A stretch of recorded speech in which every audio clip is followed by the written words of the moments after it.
fans, welcome back everyone, welcome back to the grand finals of the LiuLi Cup 2025 grand finals playoffs. The final day here.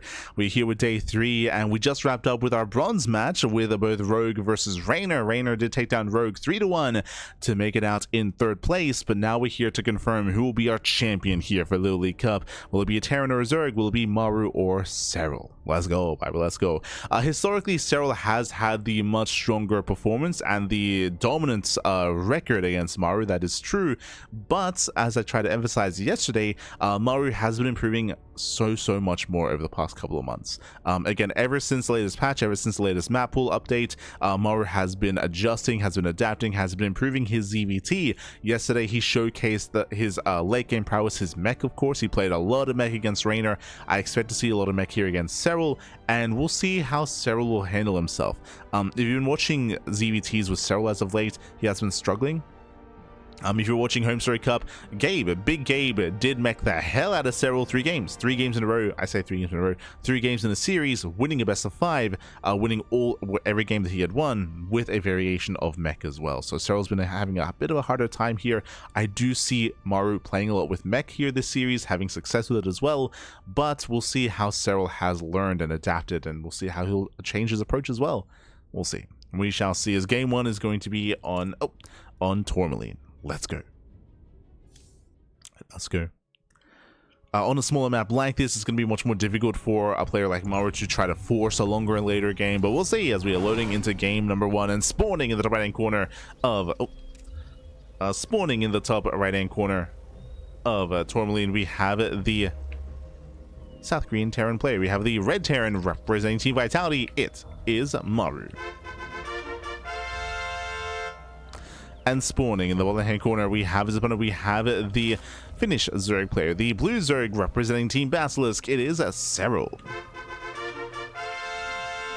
Let's go, baby, let's go. We're here. We finally made it to the grand finals. It is going to be best of 7 between Serral and Maru, and it all begins on Tourmaline, a smaller map of the map pool, smaller map, shorter rush distance by ground. Hyper aggression is favored here on Tourmaline, and we'll see who will gain a lead, who will gain momentum in said series. Now, coming into Tourmaline, this map is a very small map. Short rush distance by ground, hyper aggression is favored, and typically smaller maps do favor Terran players. The reasoning for this is because Zerg players have less room to breathe, they have less room to spread creep, to try to buy map control, to replenish said army. These pushes, especially 8 Raxes, can be very strong on Tourmaline, and we'll see if Maru does commit into something like an 8 Rax. Oh boy. Here we go. Because aggression is favored, and because typically Terran aggression is favored on this map, we do often see a lot of roach play. From Zerg players to be more defensive, to defend, to survive, and then to turn that defense into an offense as well. So it's very common to see roaches here on Tourmaline. We'll see if that's the case for Serral, who again was very fond of roaches for the past couple of years. Right, pre-patch and pre-map pool, pre-buff to the Baneling, roach play was kind of the go-to for a lot of top Zerg players, including Serral.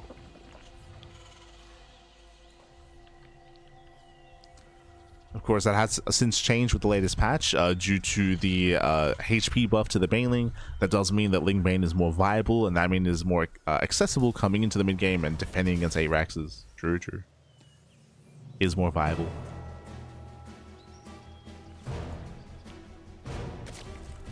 Otherwise, we're going to be settling in.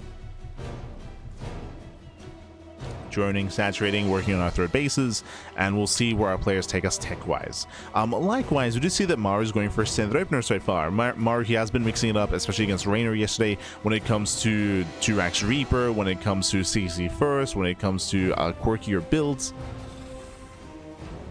I don't think we saw a standard game against Raynor, or a standard build. There was always some kind of twist or turn.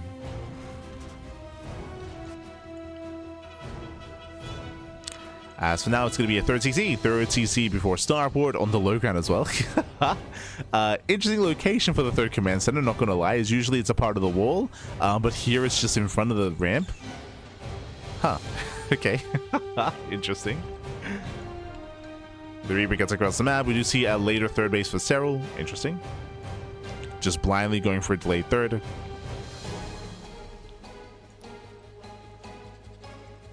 And joining up on 2 bases. Despite that, one drone goes down. Yeah, one drone does fall. Nice pick off here by Maru. Ooh, not worth it though, losing the Reaper. Nice pick off out of Serral. The scary thing here is, I was about to say that Serral can hide his tech and he's going to a very fast lair. Let's go. Yeah, hyper fast lair here out of Serral. We mentioned this previously, time to re-emphasize that once again, but Serral, he is not just a standard player, not anymore. Over the past couple of years, Serral has been very cheesy, very aggressive, and very willing to all-in. If you watch Serral versus Clem, for example, Serral, he is desperate for all-ins against Clem. So we do see a lot of all-ins nowadays from Serral. He's not as like Showtime-esque or macro-esque like he once was in the past, which makes him a stronger player because now he can mix it up, right? Now he can mix it up, now he can diversify. But again, very early there timing. Roach Warren gets thrown down. The Roach Warren isn't surprised. Remember, we began this series, we began this game talking about how Roach play is very standard on this map. It's very common. But with the earlier layer, we can rush into earlier Roach speed, and we can hit an earlier Roach timing. Okay. So eyes are on Serral. It does mean that in the mid game he will have, again, a timing attack available to him. Meanwhile, Maru's just joining, saturating, getting to zone 3, CC 2-on-1. Now, because this build that Maru's going for, he's going to have delayed factory production. He's going for the add-on swap into reactor medevac to go into a 16 marine medevac drop. Oh boy. And we'll see what Maru can get done. He should be moving out within the next minute. Overseer does confirm. Yeah, does see the research on the tech lab. Does confirm the 2-1-1. Serral knows. So he's aware of the timing. He's aware that at 5:30 is when the medevacs pop. And when Maru can start to push out. Maru, he himself did see the Roach Warren. He knows. He's aware of the Roach Warren, and it's going to be on Serral to keep up, to shut down the drop, and to potentially even counterattack. Remember, the lair is faster than normal, Roach speed is faster than normal, so that means that Serral can actually push across the map. Yeah, we can see he's spreading creep. He's spreading creep, he's setting up that highway, and he's going for the all-in. The Queens are walling across the map as well. Serral is completely all-in, and we'll see if he can break Maru here and now. Now, Maru, he does get the early tank. This is normal to get the tank this quickly. The tank is now out. And it's going to be more difficult to break. How many Ravagers? 0. 0 Ravagers so far.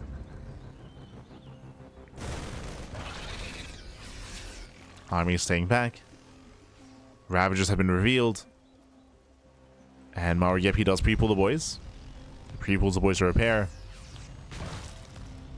Maru, he's ready for this.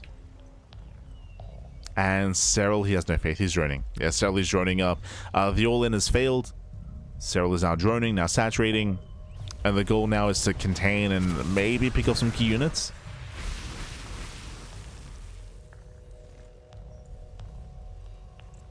Serral's going for the infestation bits. This is for infestors. He does need them. Remember, Serral, he has no link speed. He skipped link speed. There's no Baliness either.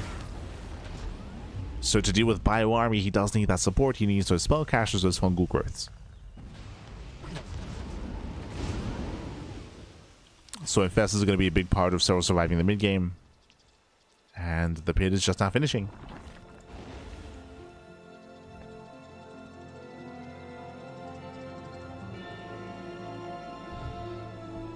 And the pit is finishing up.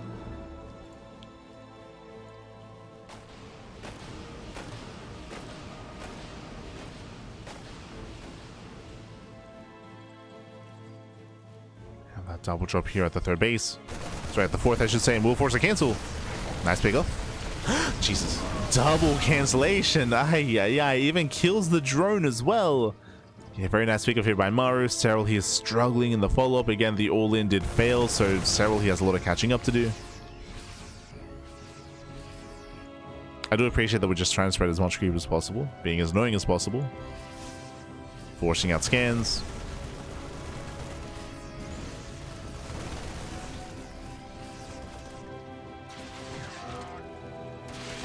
And Serral is in a rough position. Remember, the soup does lie, right? The soup does lie. Serral's supply is inflated by Roach Ravager. Maru has the more efficient army. He's building up into more tanks, more marauders. Now, what I will say is that this defensive setup is still very open, it's still very exposed. That this is one of the reasons why Tourmaline does favor aggression. So Serral can still try to hit a timing here. We'll see. For now, he's on 70 workers. Remember, the 4th base was heavily delayed. He's double expanding. Oh, and he's taking up into ultras. Okay, so Serral's going for the late game. He's trying to rush into ultra attack, which means the Maru, he's free to gain map control, to be active, to deny creep, and to keep Serral busy. Even finding a queen. Does find the queen. Queen has been busy, spreading a lot of creep.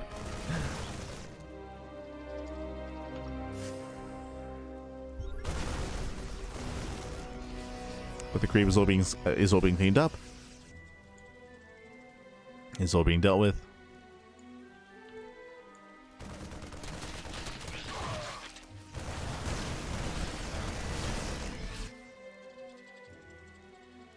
So they cannot fight without the fungals. Meanwhile, we do see the Ultra Cavern is done. Kindness splitting is on the way. Now, is there going to be a window in time where Serral can get into Ultras before there are ghosts out? Currently, there is no Academy. Yeah, there's no Academy here. But there's a high Marauder and a high tank count because of the Roach Opener.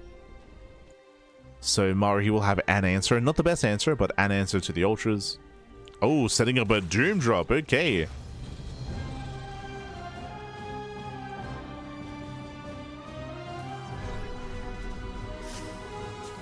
Dust with the Infestor. Baits the army and shows some eye shot. Up! Ooh, massive connection. A nice connection there by Maru. Ooh, meanwhile, massive fungal on the right hand side. Catching at the drop. Better catch there from Serral. Was able to catch 21 Marines and a Marauder. Nice pickups. Doom Drop is set. We're loading up. And there should be a way into the main. There's an entrance here into the main base.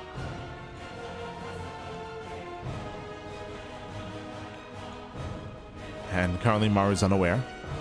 He's now switching to Ghost production. The Academy is now done, so we have Liberators, Ghosts, Maru, he's perfecting his army. And that means that Ultras are less effective. There's 3 Ultras so far. Oh, he sees! Yeah, Maru, he spots the Doom Drop. He's ready for it. The drop will not achieve any damage.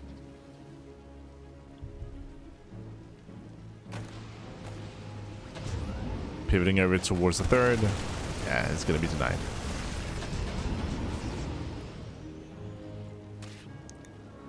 So let's get the hell out of there.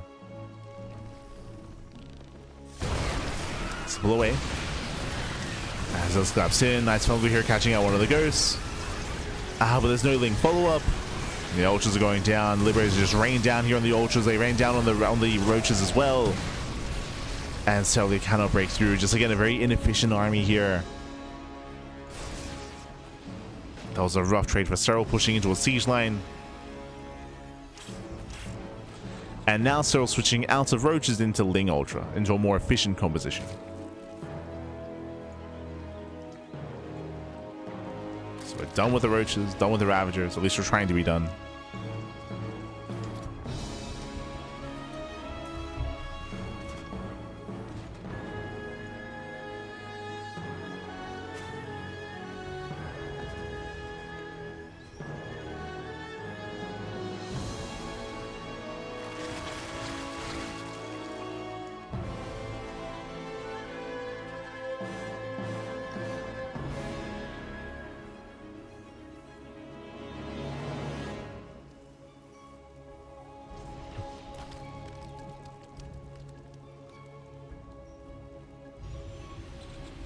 We are setting up.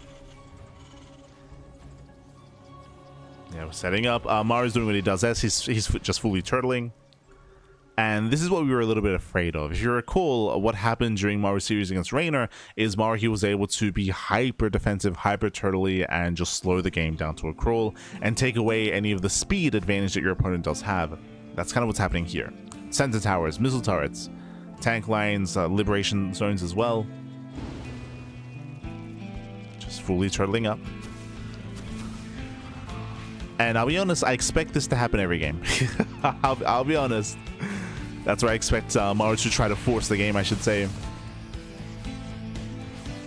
And so far, he's successful in doing so. And you can see Serral, he's trying to kill his own roaches. As I mentioned before, these roaches are hurting Serral more than helping. You gotta get rid of them.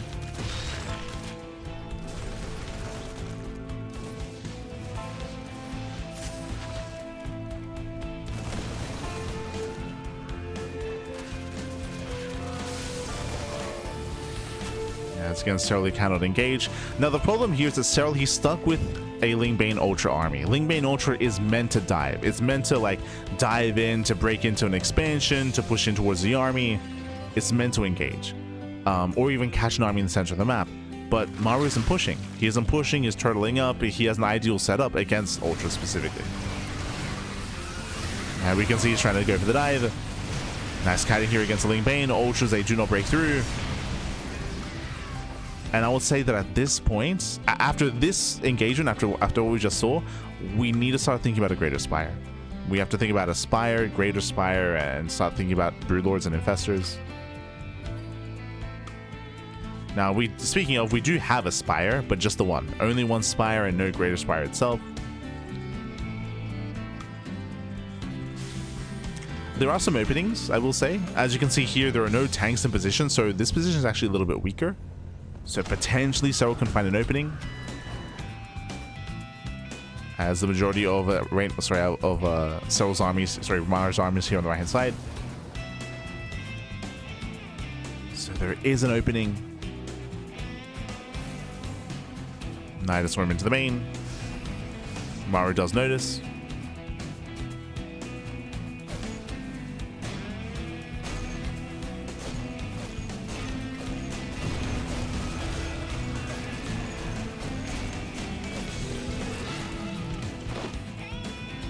I am concerned here. Now, when it comes to the game state itself, that Maru's going for, he has his, 6 bases secure? Yep, he's getting a 6th base.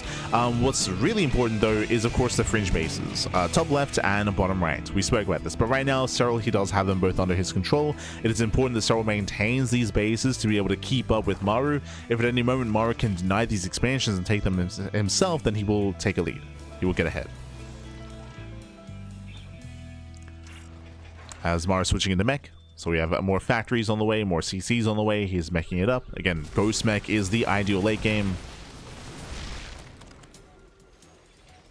Eventually, Maru wants to get rid of this bio army. So Maru, likewise, also still perfecting his army. And you can see he has intentions to push in towards bottom right.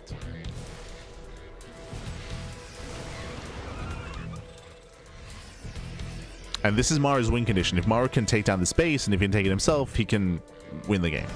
Or I should say he'll have a big advantage over Serral. Nuke on the left. Medevac save distract. He doesn't notice. Oh, he does. Okay, does notice, does pull away in time. Serral pulls away.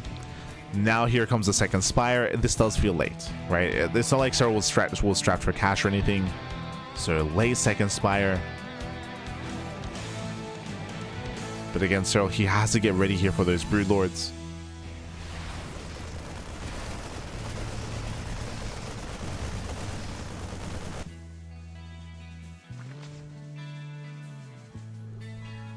Everseal's still alive. Going for another Nidus.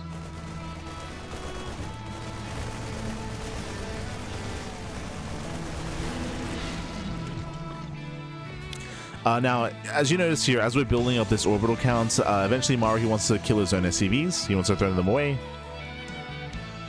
He's going to want to get rid of his workers and start building up a supermaxed army. The term supermax does mean that you have intentionally a lower worker count when it comes to your supplies, so you have more free supply for army. That's why one 200 supply cap army is not the same as another. One has more workers than the other. Maru wants to throw this away. If you recall, we want to get rid of the Marines and Marauders and replace them with more tanks, Hellions and Liberators, and Ghosts. Maru's pushing into the south side. Serral not quite able to engage. Serral, he can potentially try to flank the army, but speaking of trying to flank, though, the nuke does avoid the flank. Does send him away. And this does keep Maru safe. Like, this nuke means that Maru, he just keep pushing. Yeah, forcing the fight. Maybe they roll in. They don't quite connect. And again, that was just a zoning nuke. Very smart out of Maru. Here he's just trading out his Marines, trading out his Marauders. Goes to overwhelm, and Maru, he takes over bottom right. Ay, ay, ay. At the same time, we do see Serral going for his own counterattack, though. Can he break the planetary? We mentioned earlier, but this base, this location is very undefended. There's barely anything here, and the planetary will fall. Now, when it comes to these two trades, this is better for Maru. The reality is that this expansion here that just went down, Serral should never take himself, right? Like, this is still a Maru base. So even though Maru doesn't have it, he will. That's why bottom right is so much more important, because this was a Serral expansion, but not anymore.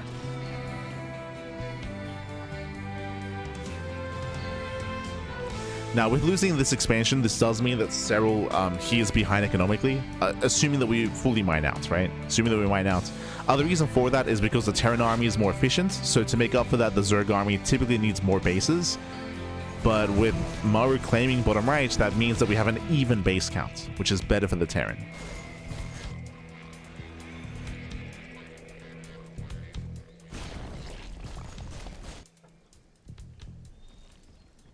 Assuming we mine out, of course. Which we may. That's why there's a lot of pressure on Serral. He will collapse into this expansion. And he should break this position. Now, what's important, 9 SCVs go down. I believe Maru, he is not replacing them. We mentioned earlier that typically, ideally, Maru wants to kill his own SCVs. Here, it's a little bit better. He doesn't have to kill them himself. They do go down here to this aggression, and they're not being replaced. So Maru, he had around 85 to 90 SCVs, and now he's down to 62. Which is a good thing. Like, he wants to be on a lower SCV count.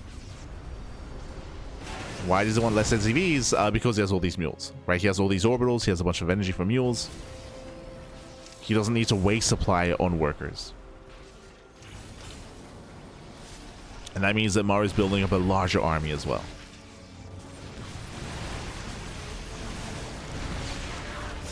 Building up a larger army.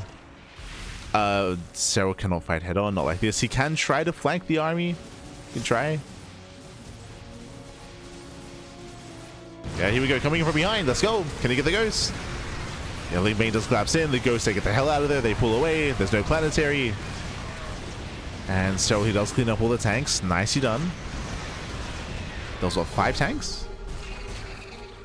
Yes, that was 5 tanks going down. So nice engage here from Serral. But this is still a better trade for Maru. In a sense. When it comes to the more macro sense, or the greater picture, Maru has more expansions, Maru has a greater economy, and look at the banks. Usually the Zerg player wants to be up massively in terms of their bank, but we have an even bank instead. Sure, it certainly has more minerals, but that doesn't really matter as much. So things looking very bleak for Serral. Behind this is getting to 3-3. He does have his Greater Spire. It's going to be a bit of a later switch, but you can see he's trying to get ready for Corruptors and Broodlords. The Infestor count is still quite low. There's only 3 Infestors. Serral's getting there, but again, it does feel quite late.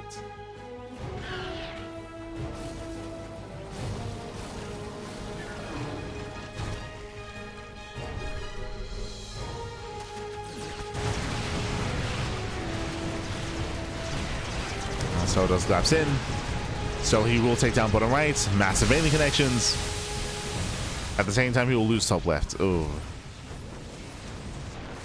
So again, this is still in favor of the Terran as we trade bases. Trading 1-for-1 is not good enough here for Serral, as he does try to break his planetary. Oh, not quite able to though. Planetary does survive. Maru pushing onto creep. As Ling should clean this up. There we go. Now, upon losing this planetary, this does mean that it's going to be more difficult for Maru to take bottom right. So Serral can reclaim that expansion. But Serral lost top left. Now center base goes down, and Banelings, they do roll in. Nice connection, nice fungal. And nice fungal on the bio. Yo, wait. We're here to repair.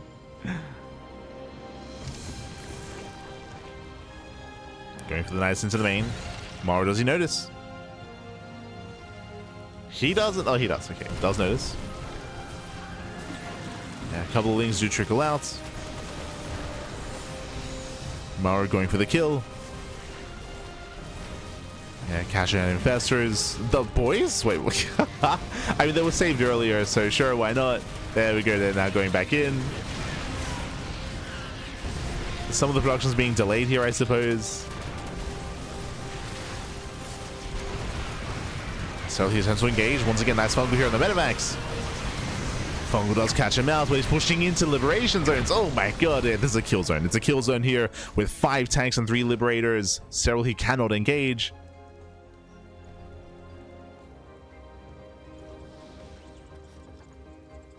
Cannot push in. Scan reveals top left. And Maru, he's on the way. He's trying to rotate over. Oh, Maru's out of position. Okay. He's out of position. Goes to too far back. This position's going to be cleaned up. For the most part.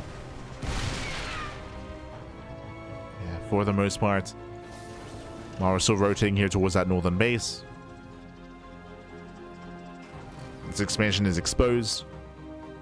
Scans. He reveals the army of Serral. And Serral's completely out of position. He's out of position. There's no saving this base. Hatchery will go down.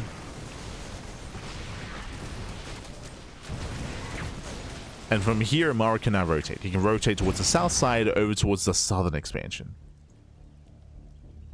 And he is. Yeah, he's rotating over. You can see Serral, he's anticipating this. He's getting in position.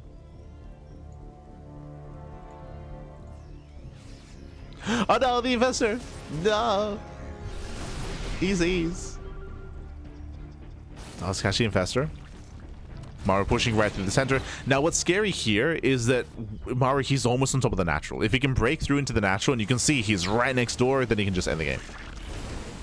He can kill. This is one of the features of Tourmaline, is just how small the map is. Ling Rambai does distract. Nicely done. Ling's a force. Everything just F2's back home. Okay. Bring everything back home. Getting 1, getting 2 tanks. Nice wiggles here by Serral. And this is just giving Serral time. It's giving Serral time to saturate, to get bottom right up and running. To have an economy.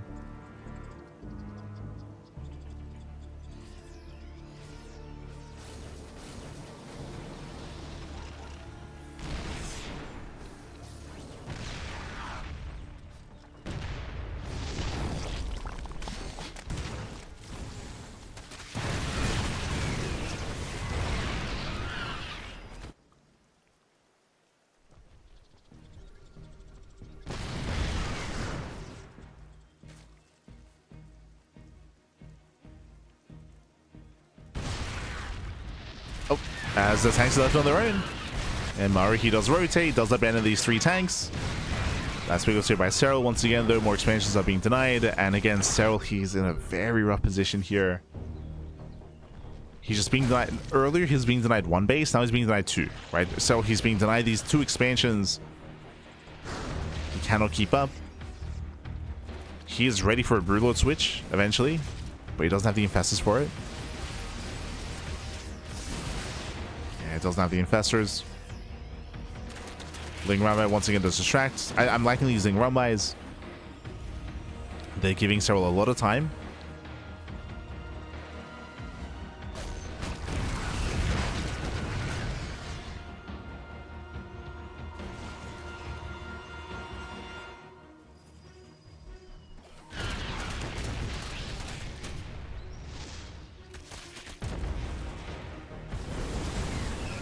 As Romwise, again, they're just trying to distract, trying to buy time.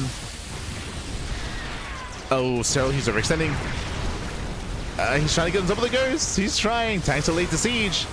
Getting late to siege up. That's going to be 2 ghosts going down. And he's going to get 3. Not quite. Ghosts take it away. But still, he does break that siege line.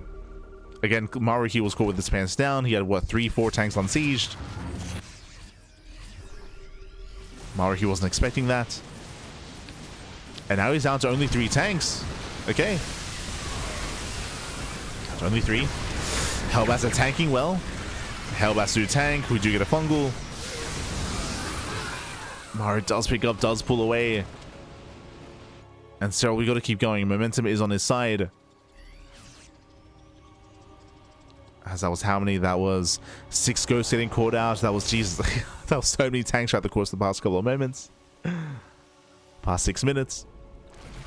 Expensive losses there for Maru.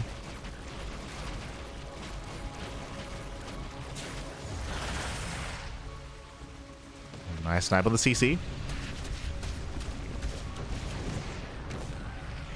CC goes down. Maru, he has to rebuild that tank count.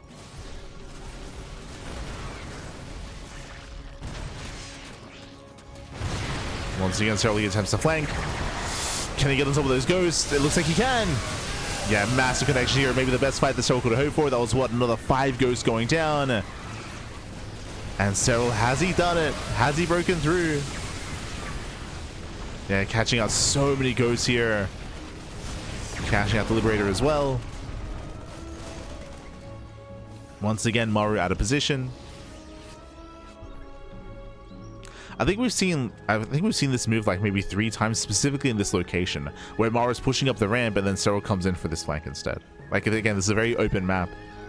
Very wide entrances.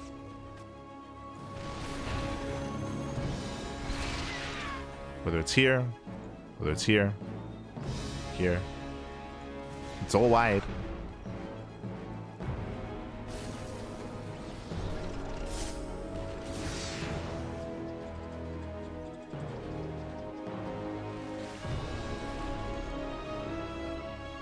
So we're gonna collapse in once again. This time Maru's ready for it. This time he pulls away. Yeah, the ghosts, they pull back on the right hand side. We get some decent fungals. Snipes are delayed. Yeah, Snipes just now coming in after the siege line goes down. And Serral's gaining ground, lands a fungal, catching out of the ghost in the end. And Serral's done it. Serral, he has done it. He has broken Maru. Again, like 2-3 bad fights in a row where Maru was just caught off guard. Even here, even though Maru was in a better position, he did pull away the ghost too much, which means he couldn't snipe, right? He couldn't get within range to snipe the ultras. Could not engage. Just better fights for Serral. And Maru, he has no bank. Maru, he has no bank. Due to how expensive these losses have been.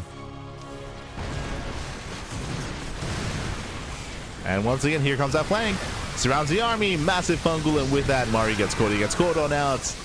This time, nothing escapes. And Serral's going for the kill. GG gets called. And Serral takes game number 1. Whew, GG.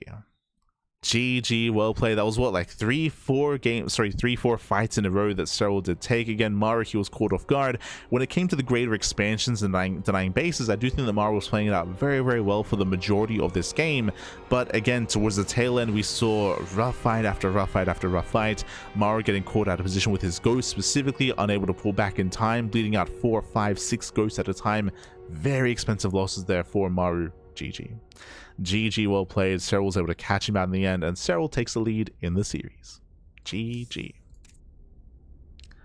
Oh, and does take a lead here. And from here, we have a lead, and we're getting into game 2. We'll see if Maru can bounce back. We'll see if Serral can extend his lead. Let's go. Patience from Serral. I don't know if I would say that was patience from Serral. Honestly, it felt quite desperate from Serral. Like, it was like Serral was having a really hard time defending, really hard time expanding. Eventually, he was able to take one strong fight in the center, if you recall. I want to say that the pivotal moment that game for Serral was when he was able to catch those tanks in the center of the map, right? He was able to catch like 5, 6, 7 tanks when the majority of them were unsieged. And then from that moment, he was able to gain map control and just keep pushing, just keep going. If it wasn't for that, like, Maru was looking insane. Like, it was but let's go. Spawning in the top left hand corner of Title Sigil, we have the South Korean Terran player. We have the blue Terran representing Team Vitality. It is Maru. And spawning in the bottom right hand corner, we have the Finnish Zerg player, the red Zerg, representing Basilisk. Leading the series 1-0, it is Serral. So let us go. This map seems very narrow. Not at all. I would say that Tourmaline is one of the wider or more open maps in the map pool. Once again, unlike this map, for example, where there are a lot of choke points, a lot of ramps, a lot of areas here where a defensive position is stronger, whereas on Tourmaline, the entrances are wider. You have wider ramps, you have wider kind of pathways. Here, a lot more narrow, a lot more choky. This is more standard, I should say. Like, a map like Tourmaline is a lot more standard. This does make it more difficult for Zerg players to engage, right? Just because there are more choke points that can be abused by tank fire, by splash damage, and just kind of funneling the army in.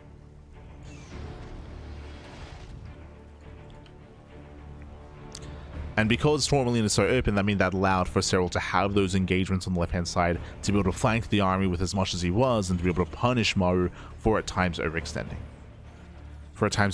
Or for not being aware of the army location. But GG well played. Now coming into Tourmaline, I would say this is an easier map to turtle on. Like, I would say that coming to title, I would say that Tourmaline is one of the harder maps to turtle on because it's so open, so you have to invest so much more into actually walling off areas. Here, as you can see, we have these very narrow entrances, we have these narrow ramps, where you can set up defensively, you can siege up, and it's going to be much more difficult for Serral to push into these expansions. I'd say the most open base is probably the center expansion here. Now, on the flip side, on the one hand, yes, these expansions are a lot more turtley, they're a lot more defendable, but they're very spread out. They're very spread out. So the distance it takes for someone to rotate back and forth between these bases is longer on Title Citadel. It's longer on Title. I'm bringing that up just because I would imagine we're going to be there every game of this series. Or at least Maru wants to force that kind of late game and that turtle style every game in this series. As we have a third CC. So 3 CC before starport. This time we have a standard economic opener. If you remember last game, it was a 2-on-1. It was a 3 CC 2-on-1 into a stim timing. Not this time.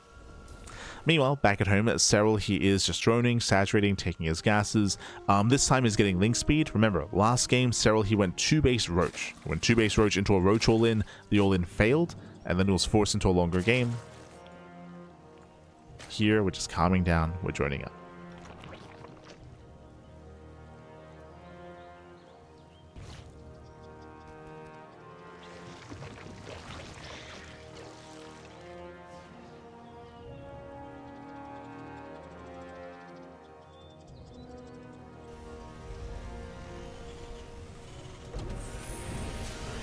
We go.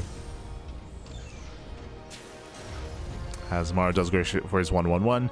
Now, last game we saw Bio into eventual mech. Here, now that we go for a 3CC 1-1-1, mech is an option, so we have to keep an eye on that for extra factories. Overlord Scout is denied. And Maru goes for double eBay. Important to take note of, it's going to be Bio. So double eBay, fast 1-on-1 upgrades. Serral is unaware. He's being zoned away. And that's going to be a lair first. Not as fast as last game, but it's going to be a lair first out of Serral.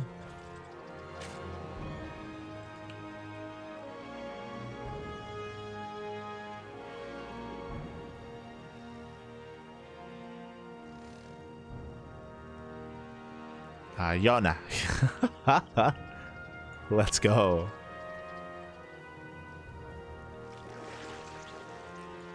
I mean, he does play golf.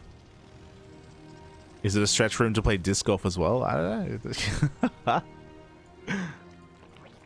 There we go. Serral does go for his Baneliness, so he's opening up Ling Bane this time. So Ling Bane out of Serral. Meanwhile, we have our bio follow-up out of Maru.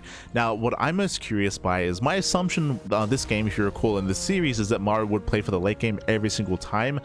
But because of the double eBay follow-up here, and because it was so quick and so fast, there is a build that Maru is very fond of, which can take advantage of this, which is fast 1-1 into fast 2-2 into an 8-rack 3-base all-in. Right now, we have 4 racks on the way. That's going to be a 5-rack setup in total, and we'll see if he throws down extra raxes and if he delays his gases or just skips them entirely. Meanwhile, Serral going Ling Bane Muta. Okay, Muta play is typically seen a lot more on larger maps like Winter Madness or White Rabbit. Seeing it here is definitely an option. It's definitely viable, but we'll see if Serral can get away with it. I'm a little bit concerned about the eventual timing and the eventual move up from Maru. Maru's working on the armory, working on that 2-2 timing.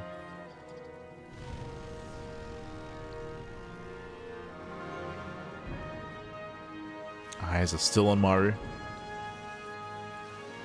Overseer goes in. So he scouts the main base for the first time. He does confirm all the Raxes. He likewise... I mean, it's a little bit too early to take gases at the third base. But Serral, he will get into his mutas. Okay. The mutas will pop. Serral, he will gain map control. And I'm not so sure that Maru can do much about that. I mean, again, currently Maru, he has 0 scouting information. He has not seen the natural.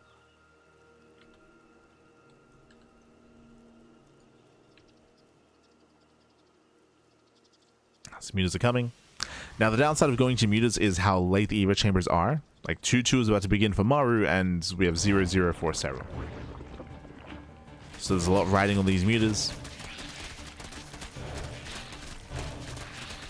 There's a lot that needs to be done.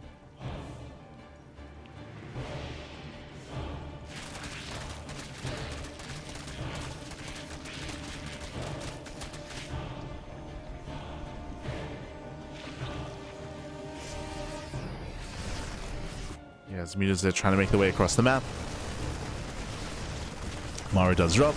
There's a second factory on the way that tells us that Maru's macroing. And he does find the queens. Oh no! The queens overextend. Clutch chance use. Does save one. Does barely save the queens. Ling Bane going to be collapsing in. And Serral, does he get on top of the tank? He does. Yeah, he shuts down the tank, shuts down the push. Job is forced to be picked up. And Serral, he will... Oh, he actually does not shut this down. Yeah, barely enough Banelings. The Baneling count wasn't there. Maru, he's going to keep pushing. The mutas, they failed to get across the map. 0 economic damage. And Maru, he's here to kill. He's here to just kill his opponent. Ling Bane having a hard time engaging. Pushing into tank fire. Nice kiting. Nice splits. He spreads decently well. And now there are no Banelings left. Oh, no, there's some. Okay, there's some Banelings left over. Serral, he should hold on. He has built up enough. Maru's going to be forced back.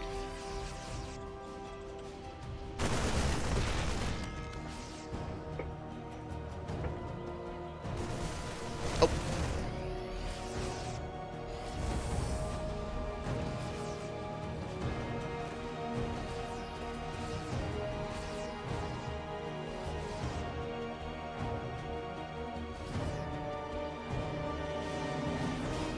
And as the game is settling down, the mutas, they failed to really get across the map. Of course, had to be used defensively. So back at home, Maru, he's freely saturating his 3 bases. 4 CCs on the way. Maru, he's building up into his 4-base economy. Meanwhile, Serral, he was able to survive the aggression, but again, he's still catching up when it comes to upgrades. 1-1 is finishing up as 2-2 will complete for Maru. And the game will continue. Maru checking with the gold. Let's check for the gold expansion.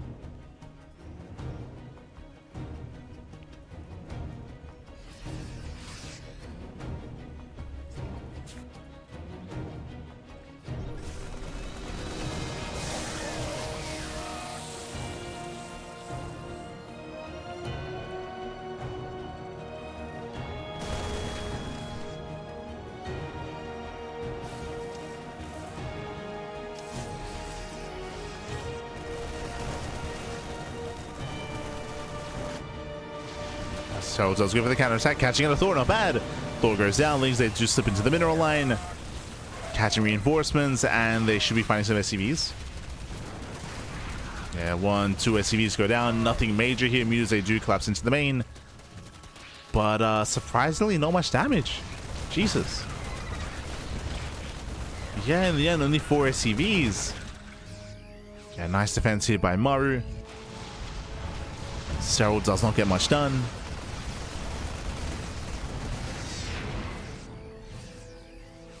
So from here, going to be forced away. Going to be forced back. Both armies are about to max. Maru expanding towards Serral. Spanning here in the center. And again, that 3-3, I mean, 3-3 is going to be a big timing once again for Maru. So upgrades are on the way. Maru, he's torn. He can't quite turn around. He gets caught out instead. So be careful. As he is lacking Widow Mines.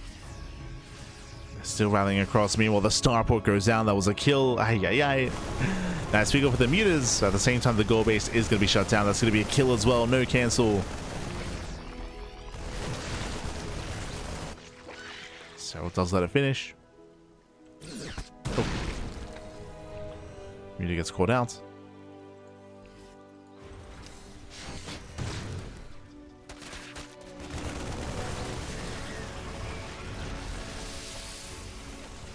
And so still trying to keep up.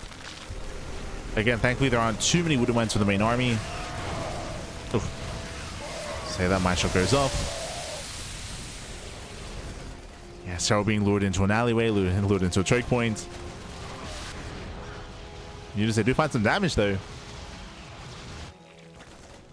Go for the backstab once again. Maru, he just wants to push. He just wants to commit. He wants to commit across the map. Mutas, they find more SCVs. They're going for the production line. Maru, he wants to just go for the kill. 3-3 will finish in the middle of this fight. Good as Thor, good as pre-spread. Mine shots going up. Oof. Big connections. And Maru, he's gaining ground. At the same time, Mutas are still not really finding much damage. They kill a turret. They deny some mining.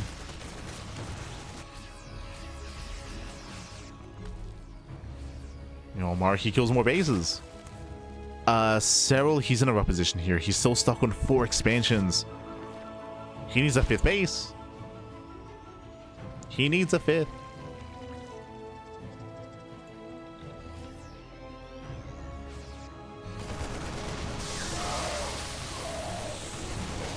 Yeah, currently Serral, he's on an even base count with his opponents. That's why Serral, he has no bank. There's no bank to work with. Maru, he has momentum. He rotates over. Once again, this goal base is going to be shut down. These mutas have been harassing. They've been finding some damage. Finally, no turret. Yeah, no turret in the main base. SCVs finally go down. Lings, they do hit the 3rd. SCVs are falling left and right. But at the same time, Maru, he pushes in. He's paying attention. Oh no, no splits! Yeah, no split, no reaction. Ay, ay, ay. Maru, he was inattentive, looking elsewhere. Focusing on the mutas. Does kill the expansion. Does get the base. We're getting messy. We're getting messy, papi.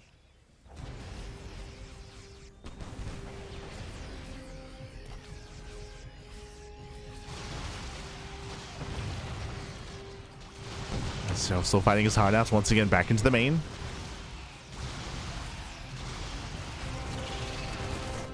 Maru, he wants to break out. Back at home, there's a decent amount of Ling Bane.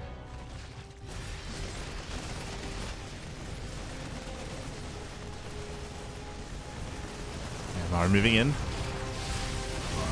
There should be enough Ling Bane. Yeah, there's enough Ling Bane. Yeah, there's enough Bane's here, just covering the entire army. Marines, they get cleaned up, they get shut down. And Serral is holding. Oh, he does hold on. Deals with the main army, still plenty of Banelings left over. Rolling in once again. Oh, pushing off a creep. Serral gets baited, losing every single muta. Oh my god. And Maru's going for it. He's going for the kill. Remember, Maru, he has a super maxed army. He's down in SCVs, he's down in workers, but he's up in army. And And Serral did overextend. At the same time, backstabbing with more mutas.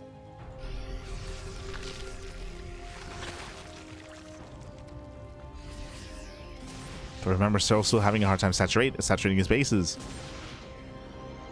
He's regained the bottom left. He's got the gold. Maru's now aware. And once again, it's just going to rotate. Once again, Maru, he takes down one expansion, another.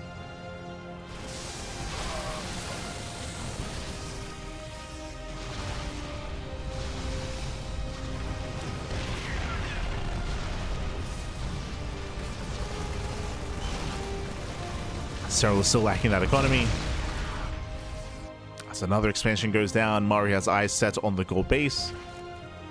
Maru's at least able to, Serral's at least able to mine a little bit from the gold. A little bit.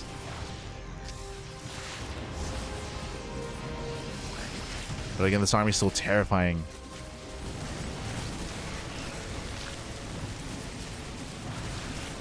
Serral has to fight, he collapses in. There are so many Marauders though. Jesus, so many Marauders. They tank the Banelings. And Maru takes the fight. Takes down the expansion. Serral still has limited mining.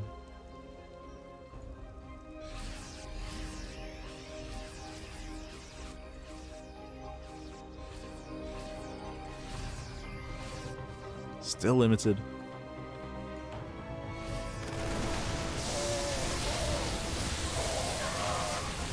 Decent catch. Catching out a drop. Oof. Does take a shot to the face.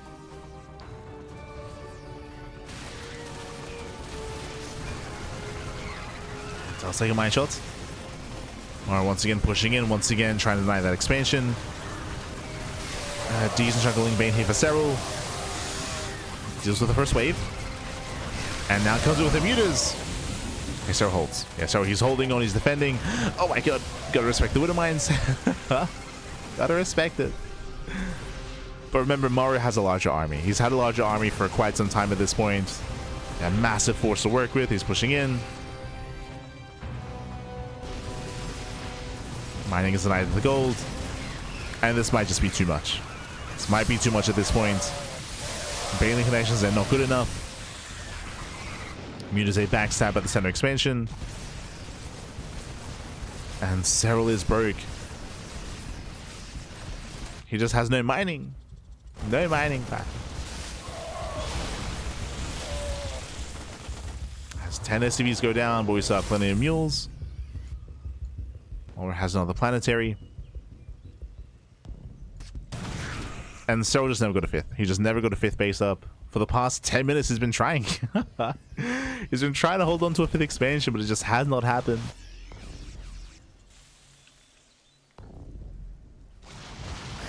Oh. And mine shots are going off. Once again, the fifth base is denied. There's not many Banelings here. There's not much to defend. And the expansion goes down. And again, this has just been the wing condition for Maru, I should say. Just time and time again. Maru, he has not pushed into the fourth. Like, either fourth location he has not touched. It's all about the fifth. It's all about denying the fifth base. Fighting on the edge of creep.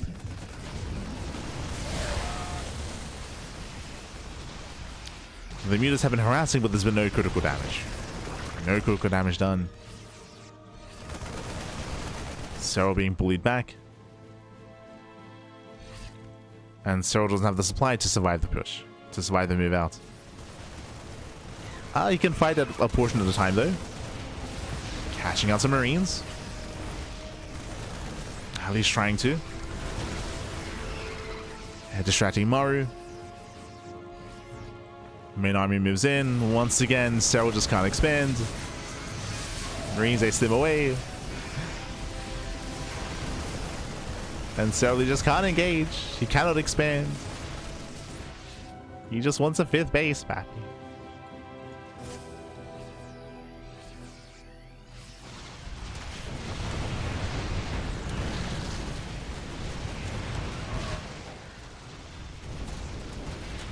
And yeah, Serral's just been bullied here for the past 10 minutes. He just cannot get a base up and running.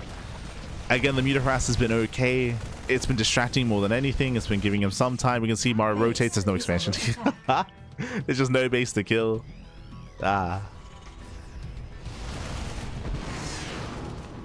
There's nothing there, Bappy.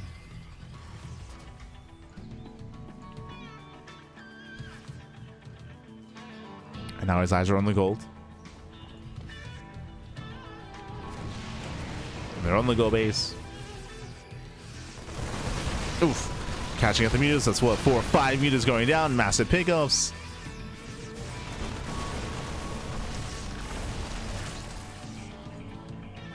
And again, I mean, shout out to Serral for valiantly trying to like hold on and trying to expand and trying to harass.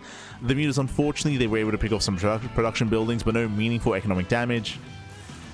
Just didn't happen.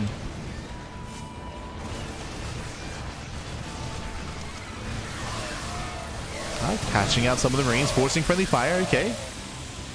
Best fight that Serral could have hoped for. Jesus.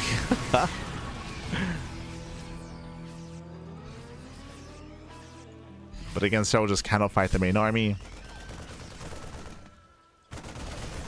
And here comes Maru once again. He wants that 5th base. He's gonna get it. Just deny the 5th. And for the first time in 20 minutes, he pushes in. GG. GG gets called. Maru, he does tie the series 1-1. GG. Ay, ay, ay. Again, once again, very measured play here out of Maru. Again, that was like, what, the first time he'd actually push in towards the 4th base and into one of the actual core expansions after denying the 5th base for so long. Serral just could not expand. Ideally, when you go into mutas like this, you're supposed to gain map control, right? You gain map control, you keep the Terran player busy back at home. But remember, when we first saw the muta play, it was he was forced to defend, right? The mutas, they didn't get across the map. He was forced to be defensive. He was forced to deal with the initial push, the 7-minute move outs, the 2-2 timing of Maru, and because of that, a lot of mutas went down. He was stuck defending, and that gave time for Maru to build up his side defense, his turrets back at home, and of course mentally prepare for the muta play. And we saw that the mutas, they failed to get any meaningful damage. Every now and then they get a couple of SCVs, like 2, 3, 4 SCVs at a time, maybe the starport, maybe a Rax, but again, no meaningful economic damage. Maru could sustain himself. He could sustain himself. GG, well played. With that, Maru does have the series. Now we're going to be loading into game number 3, and we'll see who takes the lead in this series. Let's go. We're going to be loading into Celestial Enclave. Now, when it comes to Serral's muta play here, we don't really expect to see too much of that this series. In a best of 7, we might see this on White Rabbits or on Winter Madness, or technically we could see it here as well. There's a couple of key maps where it's a little bit more favored on. We'll see. Spawning in the top right hand corner of Celestial Enclave, we have the South Korean Terran player. We have the red Terran representing Team Vitality. It is Maru. And spawning in the bottom left hand corner, we have the Finnish Zerg player. We have the blue Zerg representing Basilisk. It is Serral. Here we go. And again, last game, Serral, he was struggling for the past, 10 minutes trying to get a 5th base. He was just trying, and desperately could not expand, couldn't get a 5th base, could not maintain his own economy, couldn't keep up with Maru. But here we're loading into Celestial Enclave, where turtle play and macro play is favored, is a lot more favored here. There's a very high chance that Maru is able to cut some corners, be greedy, get a faster 3rd, get a faster 4th base, and turtle up back at home. We spoke about this previously. We saw this in the Raynor series, we saw this in game 1, but if Maru can slow the game down to a crawl and force out like a longer macro, like 30, 40, 50 hour long game, he will do so. he'll do it. We've already seen it. That's when Maru's at his best. One of the reasons why Maru was so aggressive last game is because of the muta play, right? It was a reaction to what Serral was doing. Meanwhile, a hatch, pool, hatch, gasless opener out of Serral. Okay. Does open up gasless. Is a very greedy build here by Serral, but because of the map itself, it is safe to do so. If you remember, we were actually theorizing gasless openers in the ZvZ between Rogue and Raynor for the same reason. So the reason why you can skip your gases here is because there's only one entrance. There's one entrance into your natural, main base, and 3rd. There's only one area that you have to focus on to defend against. So Hellion run-bys and Hellion harassment is very weak on this map, on Celestial Enclave, so you can delay link speed. There's no need. You do not need link speed here. You can just get your natural and get your 3rd base up and running. Either third base, really. So Serral is being greedy and he's going for the pocket expansion. Maru so far going for a standard opener. Racks expand into factory.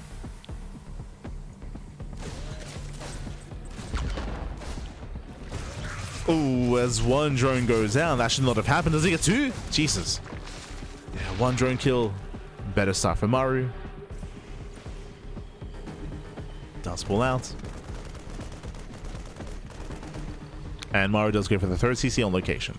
So both players are being greedy. Both players are being quite greedy here. I would say that Serral is maybe being a little bit more greedy than usual just because it is going to be gasless. Now, for those who are curious, because your gases are so late, that typically means that Serral is going to be skipping link speed. He'll skip link speed, he'll go straight into roaches, and then he can go roach into infestor into ultra tech. That's kind of the trajectory that we're imagining here for Serral. Technically, we could see your roach infestor into spire into mutas. But after game 2, I don't really see mutas 2 games in a row. I also don't know how if I'm... Oh, so that's a second drone kill. Oh my god. Second drone goes down. The high value Reaper. Even scouts confirming lack of gases. Or delayed gases.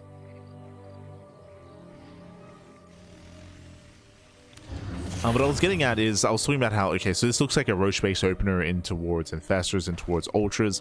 At the same time, and there's that roach warren, again, no surprise. But at the same time, I don't know how valuable, how useful ultra is going to be here in Celestial, because there are so many choke points. As you can see here, a choke point coming in towards the linear 4th base. You have a choke point here in the center. Like, there's a lot of points of elevation. It's a lot more defensive. I don't really see ultras being too useful or too successful here on Celestial Enclave. It's going to be a tough one here for Serral. The map is just going to be favoring Maru when it comes to turtling up and building up. Lair is on the way. It's going to be a sub 420 lair timing. That was at like 417. So early lair. Again, skipping link speed. Should be some roach play.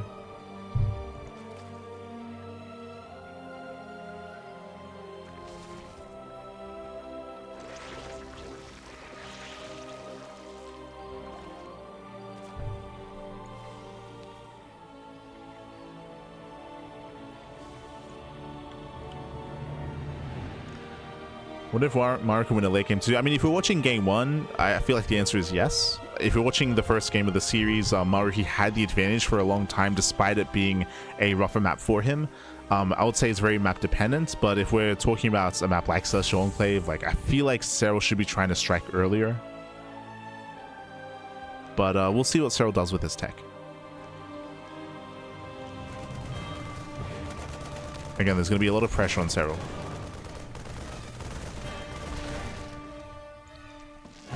Roach production has begun.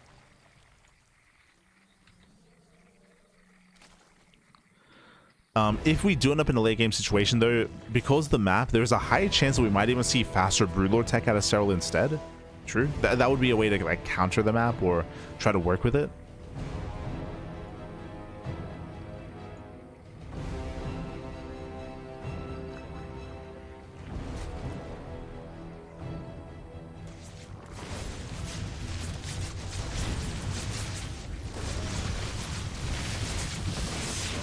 Does keep over the Hellions. Serral's not joining. Okay, he's going for the all-in. Serral, he's not joining up his 4th base. No, never mind. Delay drones. He is making 3 extra workers. We'll see if he makes any more than that. We have 11 roaches on the way. We have 3 drones on the way. There it is. Yeah, he's all in. Okay, so he's going for the all-in. So roaches plus 1 carapace. This is actually very, very similar to last game, actually. I'm sorry, to the game on Tourmaline. Because Tourmaline, Serral had gone for a roach all-in, it failed, and then we ended up in a macro game. Then we ended up in the late game. So here comes the all-in. Again, it makes sense. Maru's going to be favored in a longer game, so Serral, he has to end the game early. Knocking down those rocks. Can he break through? He's breaking through.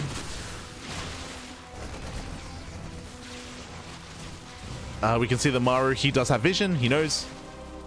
No reaction. Yeah, delayed reaction out of Maru. Roaches they bust in. And it's all or nothing for Serral. He does get into the natural base. Again, late reactions here out of Maru. The tank does siege, but it's far back. Yeah, the army does stint forward. Serral forced to engage. There's so far one tank in the back line. Maru, he's holding on his buying time for his production. Raxes are being denied. Boys are being pulled. The Biles, he gets the tank. Tank goes down. But at the same time, Serral, he's just running out of bio. He's running out of roaches. Yeah, he's running out of steam. He's running out of steam. He's being bullied back here. The all-in's failing. He does kill 18 SCVs. Does kill a bunch of workers, but Maru is still ahead economically. He's still ahead economically. He could afford to lose those workers. That's far ahead Maru was. That's how far ahead he was. And Serral's looking for another way in. Oof, now he starts a drone. Serral, he admits that the all-in has failed. And he should not push into this. Serral, he's going to try to trade and he might get the tank. No, he doesn't. Doesn't get the tank. Serral, he will lose everything. Every single roach. GG gets called. The all-in fails. And Maru will take game number 3. GG. Whew. GG, well played, Maru. He does take a lead in the series. Again, I was really, if you remember, I was like doing some mental gymnastics trying to think, like, how does Serral approach the late game here on Celestial? Because I was thinking, I was like, Ultras won't really work here. Mutas won't really work here. The one thing that I could think of was to rush into Broodlords. Was to maybe go for a Broodlord rush, but instead Serral just went for the all-in, which again makes sense. He went for the all-in here, but alas, Maru, he was able to react in time, pull back in time, and shut it down. GG. GG, well played. With that, we have Maru with the lead. Does take a lead in the series, and now we're loading into White Rabbit. Oh boy. Now, what I will emphasize here is that Celestial Enclave, that is the most defensive map in the map pool. That's the extreme, right? Like, we're done with the extreme. It prompted the all-in. It made sense for Serral to commit to that, but now we're done with that. Now we do have more accessible maps and more accessible bases and more potential for a back and forth. Let's go. Spawning in the bottom left-hand corner of White Rabbits, we have the South Korean Terran player. We have the Red Terran. Yeah, the Red Terran representing Team Vitality. It is Maru. And spawning in the top right-hand corner, we have the Finnish Zerg player, the Blue Zerg, representing Basilisk. Down in the series, we'll see if he mounts back. It is Serral. Here we go. We're getting into game number 4 here, and we're loading into White Rabbit. Okay, so coming into White Rabbit, this is a large map. True, it's a large map in the map pool, but similar to Title Citadel, the bases are a little bit more spread out. But unlike Title Citadel, the bases are more open. You can see here a massive entrance into the linear third base. You have 2 entrances here in towards the towards the triangular third. Likewise, the bases are just more spread out. They're a little bit more accessible. I would say that it is more difficult to turtle up on this map than on others of similar size. So Serral, he shouldn't be afraid of the late game here. We can see Hatchcast Pool, standard opener out of Serral. He shouldn't be as afraid as on Celestial.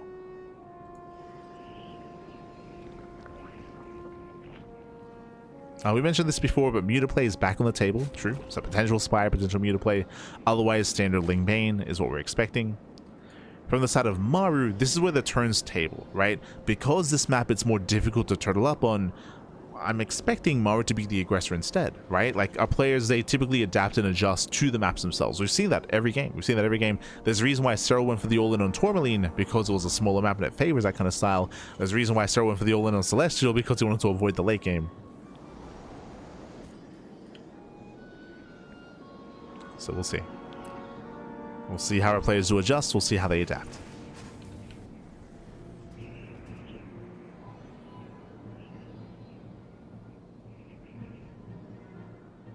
As we've seen many a player attempt and struggle to turtle up on White Rabbit. Not impossible, just more difficult.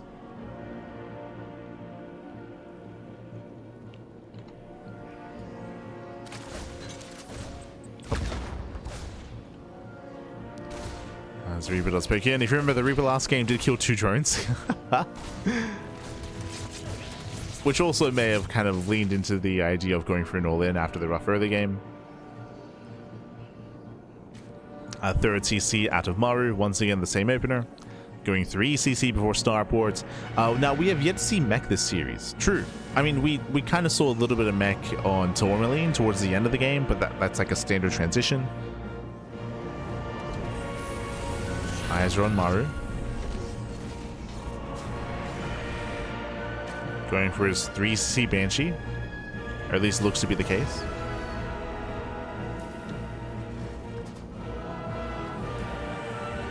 There's that tech lab for the add-on sub. And we'll keep an eye on the follow production. Keep an eye on the follow-up.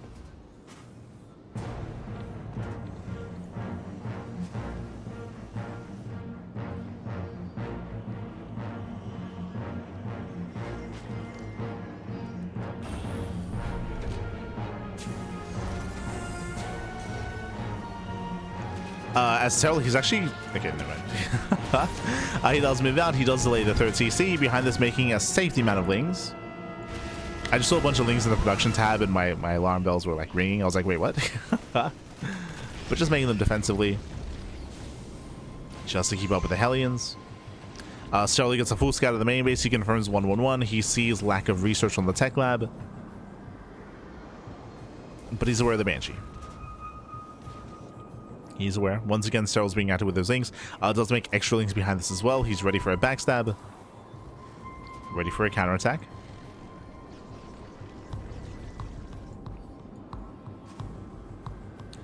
Meanwhile, it's going to be lair first out of Serral.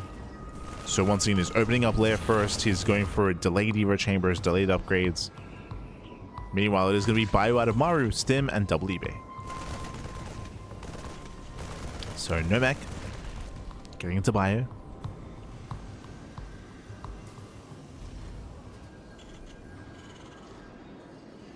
Again, we're calming down. Lings, oh, they run into the Hellions. Ideally, they were hoping that the Hellions had moved out. So a nice defense out of Maru. Defends well.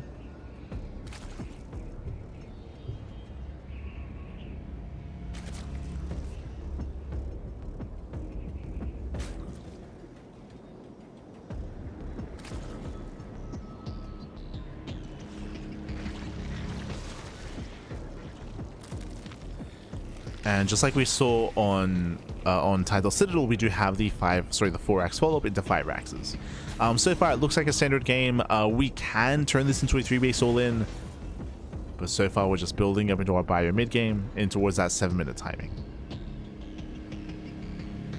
Oh, meanwhile, for the first time this series, it is going to be Ling Bane Hydra, or I kind of misspoke here. Really, it's just Ling Hydra. There's no Baneling Nest. Yeah, delayed Baneling Nest, delayed Baneling Speed. This is a little bit risky. True, it's very, very risky here. Hydras in high numbers can hold their own in the mid-game, but early on, you are going to be vulnerable here against pressure due to the lack of Banelings. So this is a risky playstyle. It is similar to what we see out of players like Shin and players like Solar. It's similar. They go for 3-base Hydra all-ins. This is more of a macro game, though. Now, because we're investing into +1 range here from Serral, of course he has to because he's skipping Banelings, but this also does kind of indicate potentially a lurker follow-up in the later game. We haven't seen lurkers yet in this series, but that's kind of the direction that we're heading in. Now we have the delayed Baneling Nest.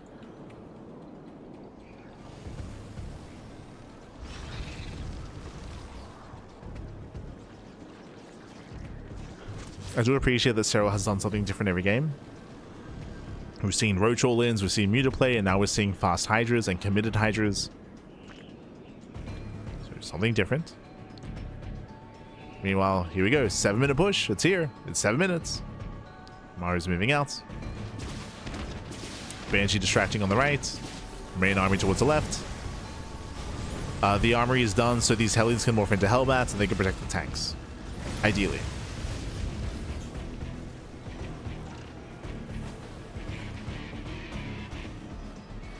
The Hellions are in position. Hydras are revealed. Oh, Maru, calm down. I don't think that was intentional, but does mule Serral. Ay, ay, ay. Yeah, tanks, they just go to town here on the Hydras. And without Zerglings here, these Hydras are exposed. They do barely focus on both tanks. But an expensive defense here for Serral. At the same time, being run by is denied.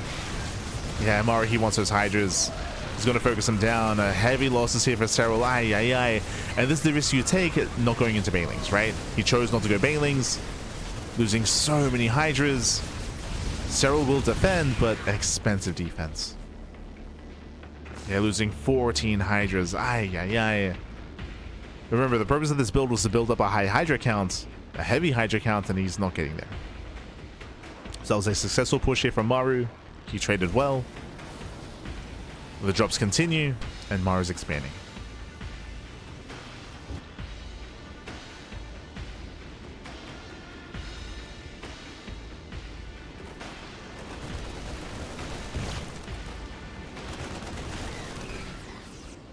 And Maru's getting his 4th base. Now dropping the right hand side, he does get scouted. Serral is aware. Jeez, the hatchery is so low. that was all done by the one Banshee, by the way. It was just the one Banshee going to town on that hatchery, and it almost killed it.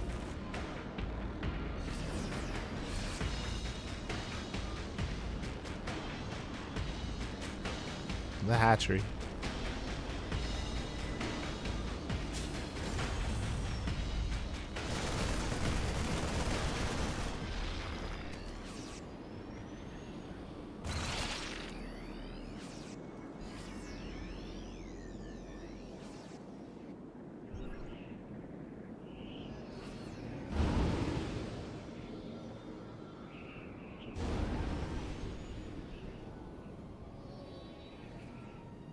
Once again, the game is slowing down.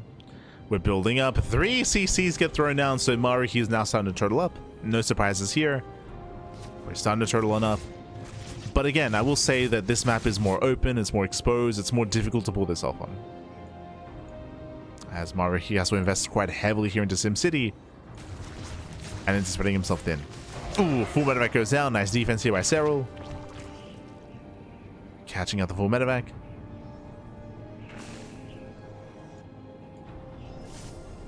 Maru stimming in. He wants that expansion. Can he get it? Can he get the base? He can. Just barely. He'll pick up. Does pull away. Losing 1 Marine. Very clutch. Yeah, takes down the expansion. Drops back into the main base. Won't quite get much more damage though. It trades with the Zerglings. It does trade. Lings go down. Gets a Hydra as well. Nice value here from Maru. Focusing down 1, 2, 3, 4, 5 drones. Oh my god. Crazy damage. 5 drones, a Hydra, Zerglings, denying, of course, mining time, distracting his opponent. And again, Maru's turtling up. He's turtling on up. Meanwhile, we do have that Lurker Den. As we mentioned at the very beginning of the game, when we saw +1 range, that was kind of telegraphing the eventual Lurker tech. So Lurkers are on the way. It's going to be Ling Bane, Lurker Viper. Or Hydra Lurker Viper.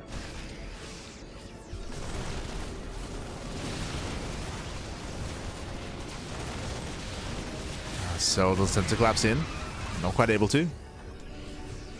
Again, this is a brutal position. The tanks are set up. Serral attempting to flank. Actually just going for a straight up counter attack. Okay.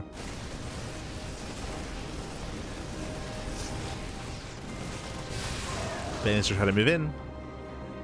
But so far, this is a solid siege line and a planetary as well. Wow, defensive planetary. Maru, he's secure back at home. I did mention earlier how this map is more difficult to turtle up on, and that's why Maru had to invest into even a planetary to defend. But I mean, it's working. I wouldn't even be opposed to a planetary here on the right hand side either. But it does take more to defend. Oh, that's another hatchery goes down.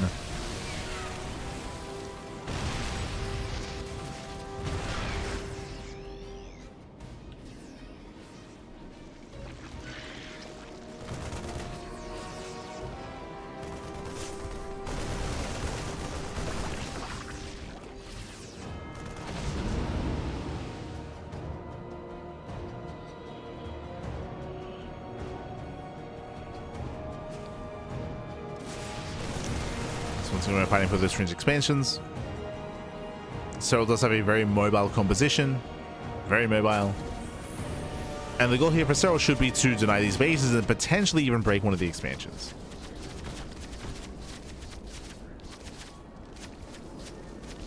Serral does have map control. Or at least he should. Army coming in from behind. Maru trying to catch him out. Serral does pull away.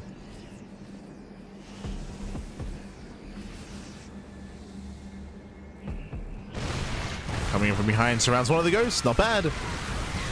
Just get one ghost. And the tank.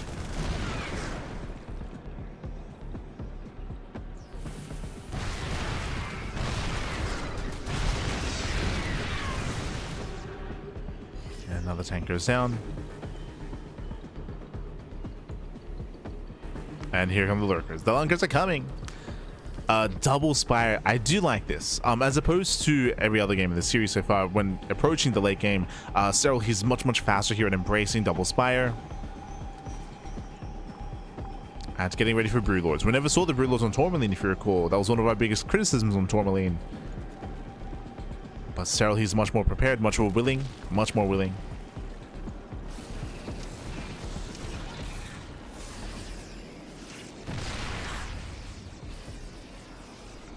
Serral does set up another counterattack.